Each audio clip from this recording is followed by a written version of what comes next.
RDG recording studio प्रस्तुत YOLO spotlight मध्ये तुमच्या सगळ्यांचं परत एकदा मनापासून स्वागत। आणि आज माझ्यासोबत जे व्यक्तिमत्व आहे त्यांना कुठल्याही पद्धतीने ओळख देण्याची गरज नाहीये।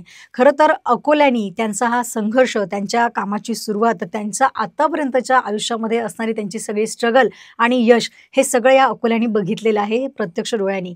आणि सध्या माझ्यासोबत आहेत डवले शिक्षण संस्थेचे सर्वेसर्वा आदरणीय प्रकाश डवले सर। सर तुमचं खूप खूप स्वागत आहे। हां, नमस्कार सर। खरं तर तुमचा वाढदिवस त्या निमित्त आज आपण हे रेकॉर्डिंग करतोय, हा खरं तर खूप छान दुग्ध शर्करा योग आहे। तुम्हाला सर्वप्रथम वाढदिवसाच्या खूप सगळ्या शुभेच्छा। धन्यवाद सर, मी जसं मगाशी म्हटलं की तुमचा स्ट्रगल, तुम्ही आतापर्यंत जो खडतर प्रवास करत यश गाठलेला आहे हे सगळे अकोल्याने बघितलेलं आहे। नेमकं शिक्षण क्षेत्रामध्ये कशी सुरुवात झाली सर? शिक्षण क्षेत्रामध्ये विद्यार्थी दशेपासूनच सुरुवात झाली आणि जेव्हा मी शाळा कॉलेजला होतो तेव्हा मी टॉप करायचो। बीकॉमला माझा मेरिट होता, त्यानंतर एमकॉमला गोल्ड मेडल होतं, बीएडला सुद्धा मी विद्यापीठामधनं 3रा मेरिट होतो। क्या बात आहे। हां, आणि मग शिक्षण क्षेत्रामध्ये आवड होतीच, पण त्या काळात नोकरी लागत नव्हती आणि नोकरी लागत नसल्यामुळे बरेच इंटरव्ह्यू दिले मी। आणि माझ्या वडिलांचे कोणते बाबासाहेब किंवा शिक्षण संस्थेवाले ओळखीचे नव्हते। माझे वडील एसटी महामंडळात वायरमन होते आणि मी गोल्ड मेडलिस्ट होतो। मला वाटलं की या पात्रतेवर आपल्याला नोकरी मिळणार नक्की। मी नागपूरपर्यंत, चंद्रपूरपर्यंत, पुण्यापर्यंत सर्व ठिकाणी इंटरव्ह्यू दिले, पण काही क्षेत्रात माझ्या असं लक्षात आलं की या शिक्षण संस्थेमध्ये ओळख पाहिजे आणि पैसे पाहिजे। आणि मग हे दोन्ही माझ्याकडे नव्हतं, कारण वडिलांची ओळख नव्हती आणि एका बाजूनी पैसेही नव्हते। आणि मग असं करता करता मी 1-2 ठिकाणी जॉबचा ट्राय केला, पण मग नंतर मी ज्योती विद्यालयात 300 रुपये महिन्यावर नोकरी केली। आणि नंतर 300 रुपये महिन्यावर नोकरी केल्यानंतर तिथे एक नरेंद्र जोशी, गजानन बारोकार, पंकज टिकार हे 3 विद्यार्थी म्हणे आम्हाला ट्युशन लावायचे। त्या 3 विद्यार्थ्यांवर आपण क्लास सुरू केला आणि बघता बघता तो क्लासेस सुरू केल्यानंतर त्यामध्ये 30,000 विद्यार्थी शिकवले 30 वर्षात। आणि कोरोना काळामध्ये मग नंतर ऑनलाईन आलं कोचिंग। इकडे माझ्या शाळा, कॉलेज, संस्था डेव्हलप होत गेलं होतं। मग नंतर मी ते कोचिंग आता बंद केलेलं आहे, पण शाळा कॉलेजेस माझ्या सुरू आहे। क्या बात आहे सर। खरं तर आपल्याकडे आपण नेहमी म्हणतो की मंदिरं वगैरे लवकर उभी राहतात, पण शाळा शिक्षण संस्था लवकर उभ्या राहत नाहीत त्या पद्धतीने। हां, शाळा शिक्षण संस्थेबद्दल लोकांचे आणि सरकारचे फार मोठे गैरसमज आहे। याच्यामध्ये 2-3 प्रकारच्या शाळा आहे, एक सीबीएसई स्कूल, आयसीएसई स्कूल आणि स्टेट पॅटर्न स्कूल। बरोबर। महाराष्ट्र महाराष्ट्र सरकारने राज्याच्या ज्या शाळा आहेत मराठी माध्यमाच्या किंवा ज्या गरीब मुलांसाठी आपण शाळा देतो तसं तिथे लक्ष देणं जरुरी आहे। आज सरकार एसटी महामंडळात मोफत प्रवास करून देते, बरोबर। सरकार लाडक्या बहिणीची स्कीम चालवते। स्कीम चांगल्या आहे, पण शिक्षण क्षेत्रात सुद्धा त्या शिक्षकांना पगार देण्याची स्कीम सरकारने चालवायला पाहिजे। का ते शिक्षक विद्यार्थ्यांना शिकवतात का? शिक्षकांबद्दल खूप बाहेर समाजामध्ये खूप गैरसमज आहे की शिकवत नाही, पगार जास्त आहे, असं आहे तसं आहे। त्यांच्याबद्दल खूप काहीतरी लोकांनी गैरसमज करून ठेवून दिले। पण इतर क्षेत्रामध्ये जे जास्त पगार आहे त्याच्याबद्दल कोणी बोलतही नाही, पण शिक्षण क्षेत्राचं लोकांना फारच लवकर लक्षात येते। असं काही नाही आहे। आणि एखादी घटना घडली की त्याला पेपरमध्ये प्रसिद्धी करणे, शिक्षकाच्या विरुद्ध वातावरण तयार करणे, असं हे शिक्षण क्षेत्रामध्ये घडत चाललेलं आहे। हे सरकारने कुठेतरी थांबवायला पाहिजे। बिलकुल सर। सर, एवढे वर्ष झाले तुमचा इतका चांगला अनुभव या क्षेत्राला, कारण तुम्ही स्वतः अनुभव घेऊन हे सगळं मिळवलेलं आहे। आणि आता सध्या 10वी-12वीच्या परीक्षा सुरू आहेत। आता आपण सगळीकडे बघतो की जेई नीट एक प्रकारे आपलं अकोला शहर हे ट्युशन क्लासेसचं हब बनलेलं आहे, पण सगळ्यांचा कल जेई किंवा नीटकडे असतो। या व्यतिरिक्त सर आणखी जर मुलांच्या क्षमतेनुसार तुम्ही त्यांना काय सजेस्ट करू इच्छिता? हां, विद्यार्थ्यांनी JEE आणि नीटकडे वळलेले आहेत विद्यार्थी जास्तीत जास्त। शेवटी कसं आहे, जो बिकता है वो चलता है। आता JEE नीटमध्ये मुलं जातात, इंजिनिअरिंग नोकऱ्या लागतात, डॉक्टर्स होत आहे, हे समाज बघत असतो। कशामध्ये मुलांना सक्सेस आहे त्याच्या मागे लोक पळत असतात। जो सिनेमा चांगला तोच चालतो ना, कोणत्या सिनेमा नसतो चालत। मग त्याच्यामुळे लोक JEE नीटकडे वळताय। पण आता मुलांनी MPSC UPSCच्या क्षेत्रामध्ये महाराष्ट्रीयन मुलांनी वळलं पाहिजे। लॉ आहे, CA, CSI, ICW आहे, असे वेगळ्या प्रकारचे कोर्सेस आहे। काही शॉर्ट टर्म कोर्सेस आहेत। या कोर्सेसकडे आपल्या स्वतःची पात्रता विद्यार्थ्यांनी स्वतः ओळखावी आणि पात्रता कुवत ओळखून अभ्यासक्रमाची निवड करावी, म्हणजे विद्यार्थी आयुष्यामध्ये सक्सेस होऊ शकेल। का सर्वच जर डॉक्टर इंजिनियर झाले तर कसं शक्य आहे? अगदी बरोबर, कारण की कॉम्पिटिशन खूप टफ होत चाललेली आहे। आता जागा फार निवडक कमी असतात आणि त्यासाठी येणारे भरती खूप जास्त असते। पण या सगळ्या वातावरणाचं सर पालक पण खूप जास्त टेन्शन घेतात किंवा स्ट्रेस घेतात, तर ते स्ट्रेस मुलांनी किंवा आई वडिलांनी कसं मॅनेज नाही, उलट झालं। आता विद्यार्थी टेन्शन नाही घेत आणि विद्यार्थ्यापेक्षा पालकच टेन्शन घेतात। हे नवीनच बघायला मिळत आहे। म्हणजे विद्यार्थी नाही आहेत शाळा कॉलेजमध्ये, पालक पहिले येते की याचा अभ्यास झाला नाही, याचा असं नाही झालं, आणि तुम्ही आता काय करू शकता, हा मुलगा अभ्यास नाही करत. पण हुशार खूप आहे. म्हणजे पालकांचा प्रॉब्लेम काय, प्रत्येक पालक त्याच्या मुलाला खूप हुशार आहे म्हणते पण अभ्यासच नाही करत. आता मला सांगा, जो मुलगा हुशार आहे तो तर अभ्यास करणारच आहे ना. पण पालकाची वेगळीच ओरड आहे की माझा मुलगा खूप हुशार आहे फक्त अभ्यास नाही करत. हे चुकीचं आहे. पालकांनी विद्यार्थ्याकडून खूप जास्त अपेक्षा ठेवू नये. पालकांनी पण क्षमता ओळखायला पाहिजे आणि पालकांनी खूप जास्त इंटरफेअर करायलाही माझ्या एज्युकेशनमध्ये.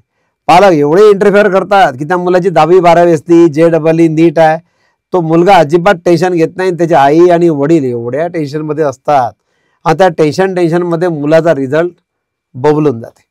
आणि मग घरचं वातावरण खराब होणे, हे होणे. खूप जास्त अपेक्षा नाही करायला पाहिजे पालकांनी, आणि विद्यार्थ्यांकडून त्यांनी क्षमतेनुसार अभ्यासक्रमाची निवड करायला पाहिजे, असं मला स्पष्ट मत आहे माझं. बिलकुल. सर, तुम्ही आता जे सांगितलं, एक प्रकारे कुठेतरी मुलांचं समुपदेशन किंवा आईवडिलांचं समुपदेशन होणे हे अत्यंत गरजेचं आहे, असं तुम्हाला वाटतंय का? हा, गरजेचं आहे, पण आजकाल समुपदेशांची कोणाला गरजच नाही राहिली आहे. प्रत्येक जण तर युट्यूब बघेल, व्हॉट्सअप बघेल, मोबाईलकडे ऍडिक्ट झाले लोक मोबाईलच्या. अगदी बरोबर. आणि मोबाईलमुळे लोकांना वाटायला लागले की त्याला खूपच नॉलेज वाढलं. म्हणजे हे जे काही नॉलेज आहे फक्त व्हॉट्सअप आणि फेसबुकचंच नॉलेज आहे, इंस्टाग्रामचं. पण लोकांना असं वाटतं की ते खूपच हुशार झाले. तर काहीतरी लोकांनी इथे कुठेतरी लिमिटेशन ठेवायला पाहिजे. सोशल मीडियाकडे मोबाईलचा वापर टाळायला पाहिजे. विद्यार्थ्यांनी, पालकांनी पण थोडा कमी वापर करायला पाहिजे. विशेष करून गृहिणी दिवसभर फोनवर बोलत असतात. बऱ्याच सगळ्यांनी म्हणत मी, काही माणसंही बोलत असतात, काही विद्यार्थीही बोलत असतात. काहीतरी मला तर असं वाटतं की सरकारने चांगले महाग करून टाकावे मोबाईल. इनकमिंग 20 रुपये करा, आउटगोईंग 40 रुपये मिनिट करा. म्हणजे काहीतरी लोकांना महत्त्व समजलं पाहिजे याचं. पूर्ण फ्री ऑफ चार्ज डाटा दिल्यामुळे आट्याची सोय काही कोणी बघून नाही राहिलं. केवळ डाटा किती मिळतो ते बघते आणि आटा कसा कमवा, जीवनात पुढे कसं जावं याच्याकडे कोणाचंच लक्ष नाही आहे. आणि त्या मुलांचंही लक्ष नाही आहे. मुलं स्वप्नाच्या जगात जगतात आणि लोक प्रॉब्लेम काय लोकांचा, लोक रियालिटीमध्ये कमी जगतात आणि स्वप्नांच्या दुनियेत जास्त जगतात. की नाही मी करोडपती होऊन जाईल, मी असं करेल, मी तसं करेल. अरे पहिले ग्राउंड लेवलला काम करा, ग्राउंड लेवलला वर्क करा आणि नंतर स्वप्न बघा. सर, खूप छान तुम्ही सांगितलेलं आहे, कारण की तुम्ही जे म्हणता की रोजगाराकडे लोकांचा कल कमी, कमावण्याकडे, मेहनतीकडे कल कमी आहे आणि सध्या मोबाईलच्या जगतात सगळे वावरत आहेत. सर, तुम्ही एक अर्थतज्ञ म्हणून पण प्रत्येक वेळेला बजेट ज्या वेळेला येतं तुम्ही आपल्या लोकांना ते एक्सप्लेन करत असता, वेगवेगळ्या माध्यमांवरती त्याविषयी जनजागृती करत असता. सध्या गेल्या काही वर्षांमध्ये जे बजेट दिलं गेलेलं आहे, तुम्हाला काय वाटतं की साधारण सामान्य माणसाला त्या बजेटचा त्याच्या आयुष्यावर काय फरक पडतो? बजेट जे आहे दिल्या गेलेलं आहे आणि फेब्रुवारी महिन्यामध्ये, मार्च महिन्यामध्ये लोक फार उत्सुकतेने वाट बघतात. पण सरकारला सुद्धा या बजेटमध्ये बदल करण्याची गरज आहे. 5 वर्षाचा बजेट सरकारने ठेवायला पाहिजे आणि त्यामध्ये थोडेफार चेंजेस दरवर्षी करायला पाहिजे. आता परिस्थिती कसं आहे, सरकार कुठे ऐकणार आहे माझं? सरकारचा प्रॉब्लेम आहे तिथे जे मंत्री महोदय, आमदार लोक आहेत त्याच्यातून ते सरकार निवडल्या जाते. काहीतरी थोडेफार जे अर्थतज्ञ वगैरे यांची विचार घ्यायला पाहिजे सरकारने. आणि नेमके कुठनं रेव्हेन्यू, आपला रेव्हेन्यू कसा मिळेल, पैसे कसे जनरेट होतील, कुठे आपण टॅक्सेशन वाढवू शकतो, यावर सरकारने लक्ष द्यायला पाहिजे. टॅक्स वाढवताना सर्वसामान्य लोकांवर भर नाही दिला गेला पाहिजे. सरकारचं हे लक्ष असेल. पण सरकारचा आणि लोकांमध्ये फरक काय? माणूस कसा आहे, माणूस आपलं उत्पन्न पाहून त्याचे पाय पसरतो. माझी आई नाही म्हणायची की हे बघ आपल्याकडे पैसे नाही आहे, चद्दर पाहून पाय पसरत जा. आता मला हे माझी आई म्हणे चद्दर पाहून पाय पसरत जा म्हणजे किंवा आपलं उत्पन्न किती आहे घराचं ते पाहून तो विचार कर, काहीच्या काही घेऊन मागू नको तू. पण सरकारचं असं नाही आहे. सरकार पहिले पाय पसरते नंतर चद्दरचं माप घेते. का सरकारला काय, सरकार पाहते इतका खर्च आहे, उत्पन्न किती, खर्च किती. सरकारचा उत्पन्नापेक्षा खर्च जास्त आहे, धडकन टॅक्स वाढवून टाकते. टॅक्स वाढवलं की झालं. आणि आपल्या सरकारचा प्रॉब्लेम काय, सत्ताधारी लोक म्हणतात नाही खूप छान बजेट आहे आणि विरोधी लोक नेहमीसारखी टीका करतात. माझं असं नाही आहे. जे चांगलं आहे त्यातलं ते चांगलं, जे वाईट आहे ते वाईट. खूप मोठे प्लॅन आहे माझ्याकडे अर्थतज्ञ म्हणून. कशा प्रकारचे टॅक्स वाढवायचे, लोकांवर भार न येऊ देता कसा टॅक्स घ्यायचा. पण मी इथे डिस्क्लोज नाही करणार, सांगणार नाही. जेव्हा कधी मला एखादा काही कोणी मंत्री विचारेल, अर्थमंत्री विचारेल काही, तर तेव्हा मी सांगेल. नाही तर मी माझं जीवन जगत आहे व्यवस्थित. हा, जेव्हा काही त्या लोकांना वाटेल की या लोकांची आपल्याला गरज आहे, काहीतरी वैचारिक लोकांशी थोडंफार बोलावं 10 मिनिटं तरी, तर 10 मिनिटं जर मला दिले अर्थमंत्र्यांनी वगैरे तर मी त्यांना सांगू शकतो बिलकुल. पण सर- शक्यता कमी आहे. बघू आता पुढे काय होतं. सर, तुमच्या या बेधडक आणि अशा स्पष्ट बोलण्यामुळे कदाचित कुठेतरी जी राजकारणी मंडळी ती पण तुमच्या शब्दांमुळे दुखावली जात असेल. आणि नुकतंच तुम्ही आताच पक्षाला सुद्धा टाटा बाय बाय केलेला आहात. हा हा तुम्ही खूप एक लंबा काळ जो आहे तो शिवसेनेला हा मी 2018 साली उद्धव बाळासाहेब ठाकरे यांच्या सन्मान्य उद्धव ठाकरे यांच्याकडनं शिवबंधन बांधून शिवसेनेमध्ये प्रवेश घेतला. आणि बाळासाहेब ठाकरे यांच्या विचारशैलीला पाहून हिंदुत्वाच्या भूमिकेशी मी समरस होऊन प्रवेश घेतला. पण नंतर माझ्या असं लक्षात आलं 2024च्या जेव्हा विधानसभा निवडणूक आल्या तर निवडणुकामध्ये परिस्थिती फार वेगळी होती. काँग्रेसला जागा सुटते की शिवसेनेला सुटते, कोणी म्हणे त्या राष्ट्रवादीला सुटते, सगळी खिचडी होती. आणि मग मी तिकीट मागायला गेलो मुंबईला. इकडे माझं जन्मत आहे, मी राज्य तेली समाज समन्वय समितीचा अध्यक्ष आहे. एक अकोला पश्चिम मध्ये तेली समाज बहुसंख्या आहे, 40 ते 45 आहे. आणि विदर्भामध्येही पुष्कळ आहे. हा, आणि समाज म्हणून नाही पण एक आपल्याला सुशिक्षित लोकांना कुठेतरी राजकारणामध्ये स्थान मिळालं पाहिजे, ही भूमिका माझी होती. आणि त्या भूमिकेतून आपण तिकीट मागितलं. मग तिकीट मागताना ती जागा याला जाईल की त्याला जाईल, त्याला जाईल, त्याला जाईल. शेवटी कसं आहे, पक्ष जर असेल तर लोकांशी कम्युनिकेशन असायला पाहिजे. विचारायला तर पाहिजे कॅन्डिडेटला की तू कसा निवडून येतो, काय निवडून येतो. विचारलं मला, त्यांनी सगळं सांगितलं मी समजून. पण तरी काय झालं, वेळेवर ती जागा आम्हाला सुटली नाही. त्यामुळे मन दुखावलं. आणि जे काही लोक होते त्यांची इच्छाच नव्हती की डवले सरला तिकीट दिलं तर डवले सर निवडून येतील. आणि मग त्यामुळे ती जागा न मिळाल्यामुळे, आणि मी हिंदुत्वाच्या भूमिकेसोबत ठाम आहे आणि हिंदुत्वासाठीच मी मग शिवसेना सोडण्याचा निर्णय घेतला. का जेव्हा कुठे हिंदुत्वाची गोष्ट येईल तेव्हा मी समोर येईल. मग शिवसेना असो, भाजप असो, कोणताही पक्ष असो, एकनाथ शिंदे पक्ष असो, हिंदुत्वाची भूमिका जिथे राहील तिथेच मी राहील. बिलकुल. सर, इथून पुढे सुद्धा जर अशी काही संधी तुमच्यापर्यंत चालून आली किंवा कोणी तुम्हाला अप्रोच केला तर तुमचं काय उत्तर असेल? हो, संधीमध्ये आहेच मी, संधीच्या शोधात आहे सध्या मी. आणि संधीच्या शोधात होऊन मी राजकारण सोडलेलं नाहीये, फक्त काही दिवसासाठी सोडलेलं आहे. एक डायलॉग आहे ना हम सिनेमातला, टायगर ने बंदूक उठाना छोड़ दिया बोले लेकिन चलाना नहीं भूला अभी तक. तसं जे मी आहे, राजकारण सध्या सोडलेलं नाही आहे. राजकारण मी लगेच जॉईन करेल, समाजकारण करेल, समाजामध्ये सुधार आपले चालूच ठेवायचे, सामाजिक कार्य मी चालू ठेवेल. माझी दखल घेतली तरी मी खुश आहे, कोणी दखल नाही घेतली तरी मी खुश आहे, का मी स्वतःमध्येच खुश आहे. राजकारण हल्ली काय झालं, लोकांना पैसे कमवण्याचं माध्यम झालं. मला काही राजकारणात जाऊन पैसे नाही कमवायचे. मला जे काही सुधार द्यायचे आहे, काही सुधार माझ्या मनामध्ये आहे, ते सुधार मी स्पष्टपणे मांडलेले आहे वेगवेगळ्या व्हिडिओच्या माध्यमातून. अकोला पश्चिम बद्दलही मागितले होते, मांडले होते सगळीकडे सगळं. आणि माझी भूमिका स्पष्ट आहे, ती भूमिका सुरू राहील, माझं काम सुरू राहील. पण जर आता दिवसेंदिवस, त्यातही विशेषतः हे जे वर्ष होतं हे राजकारणासाठी, निवडणुकीसाठी खूप महाग होतं असं बोललं जात आहे. आणि इथून पुढे कदाचित ते अजून महाग होईल असं बोललं जातं. यावर तुम्ही काय सांगाल? राजकारण जुन्या काळापेक्षा आता, जुन्या काळात सुदाम काका देशमुख सुद्धा स्वतः रंग घेऊन भिंत रंगवायचे, निवडून आले होते. पण हल्ली आपण बघतोय की लोकांची मानसिकता, राजकारणी लोकांची मानसिकता, आणि लोकांची मानसिकता बदलली म्हणून राजकारणी लोकांनी मानसिकता बदलली. कोणी राजकारणी काही खर्च नाही करणार स्वतःहून, पण लोकांच्या अपेक्षा वाढल्या ना, की नाही हे उभ्या आहेत निवडणुकीला तर यांनी माझी अपेक्षा पूर्ण केली पाहिजे. सर, तुम्ही शिक्षण क्षेत्र असेल, अर्थकारण असेल, राजकारण असेल, हे सगळ्याच बाजूंना कुठेतरी स्पर्श करून आलेले आहात. पण या सगळ्या ह्याच्यामध्ये वेगवेगळ्या ठिकाणी वेगवेगळ्या लोकांना आपण प्रत्येक वेळेला भेटत असतो. तर विद्यार्थ्यांसोबत तुमचा जास्तीत जास्त वेळ जातो. आजकाल बघायला भेटतं की थोडंही मनासारखं जर नाही झालं कोणाच्या, तर लगेच नैराश्याच्या ते बळी पडतात. तर त्यातून बाहेर कसं निघता येईल, त्यासाठी काय सुचवाल? आजकाल काय झालं की लोकांच्या अपेक्षा खूप मोठ्या असतात, आणि अपेक्षा भंग झाला की लोक नैराश्यात जातात. मग युवक युवती असो, महिला असो, पुरुष असो, म्हणून अपेक्षाच ठेवायच्या नाही. अपेक्षाविरहित जीवन जगलं तर अपेक्षा भंग होणार नाही, आणि अपेक्षा भंग झालाच नाही तर नैराश्यात आपण येणार नाही.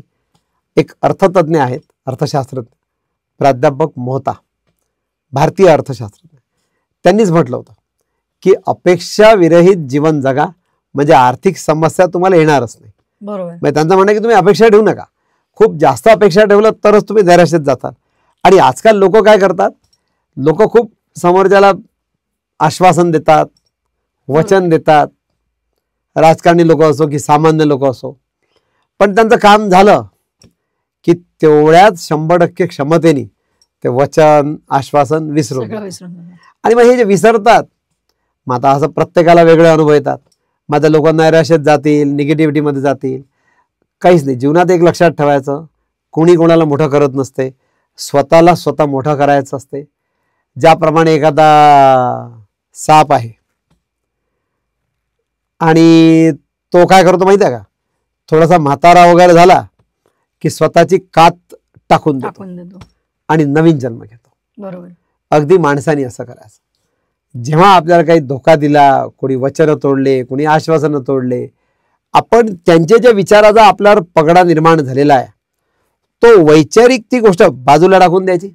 माहिती आहे आता तो माणूस नाही आपल्यासोबत, ती व्यक्ती नाही आपल्यासोबत. अगदी बरोबर. हा, मग आपण नवीन काही गोष्ट करायची आणि जीवनात पुढे जायचं. आणि स्वतःच जीवनाचं कसं आहे माहिती आहे का, मोबाईलला आपण रिचार्ज करतो. जीवनामध्ये स्वतःचा माइंड हा स्वतःच रिचार्ज करावा लागतो. मग तेव्हा कसा रिचार्ज करायचा? सकाळी लवकर उठायचं, पहिले तर महत्वाचं. आपले हिंदू धर्माचे ऋषी मुनी वगैरे सगळे सकाळी उठायचे, बरोबर, सूर्याचा नमस्कार करायचा आणि सकाळी आपलं सुरू करायचं जीवन निसर्गाच्या सानिध्यात. वॉकिंग करायचं, एक्झरसाईज करायची, म्हणजे तुमच्यामध्ये निगेटिव्हिटी निघून जाते. आणि सकाळची जीवनाची सुरुवात जो व्यक्ती करते, मला माहीत आहे, जो सकाळी लवकर उठणार तो पुढे जाणार. बिलकुल. जो जेवढा उशिरा उठणार तेवढा तो मागे जाणार. आणि सकाळी उठून जीवन सुरू करायचं, आहारावर कंट्रोल ठेवायचं, शिल्लकचा आहार नाही ठेवायचा.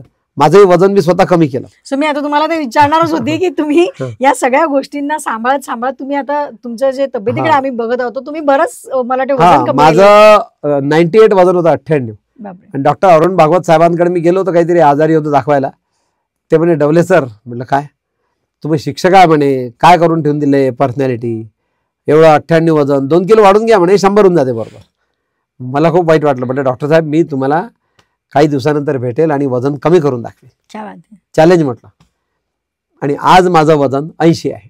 म्हणजे सर, सध्या परीक्षांचा काळ चाललेला आहे आणि सध्या जसं तुम्ही सांगितलं की डिप्रेशनमधून बाहेर येण्यासाठी आपण काय काय केलं पाहिजे आपल्या आयुष्यात चेंजेस, तर जाता जाता आमच्या विद्यार्थी मित्रांना, त्यांच्या पालकांना आणि तेवढंच नाही तर एक सर्वसामान्य ज्या गृहिणी आहेत, ज्या घरात असतात 24 तास मोबाईल किंवा टीव्हीच्या समोर जे लोक असतात, त्यांना तुम्ही काय सजेस्ट करू इच्छिता? हां, गृहिणी आणि जे काही पालक वर्ग आहे आणि विद्यार्थी, केवळ टी व्ही हा दोषी नाही आहे.